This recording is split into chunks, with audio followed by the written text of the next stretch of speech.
Hello, Ronnie. May adjustment sa schedule, hindi na sa Sabado. Mamayang alas 12 na yung alas sabi ng bangkero. Ready ako kuya, anytime. Sige, mag-ingat ka.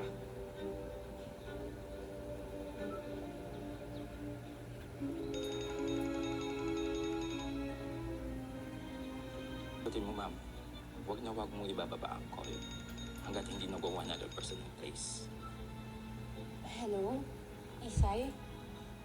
Hello, Ate Lara Jean. Oh, bakit ka umiiyak? Ate, aalis na raw po kami ngayon. Iiwanan na po namin ang lahat. Hindi ko na po makukuha yung mga libro ko. Tracing, 20%. Saan kayo pupunta? Baka pwede kong ihatid sa'yo yung mga libro mo bago ka umalis. Ate, hindi ko alam kung saan kami pupunta. Hindi ko din po alam kung Eksaktong address dito. Kung nabuo yung pamilya.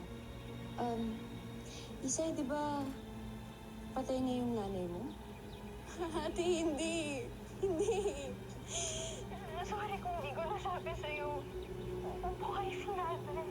Buhay siya. Kasama namin siya ngayon. Natatakot ako, ate. Natatakot ako. Para may mga masamang mangyayari. 100%. Got it.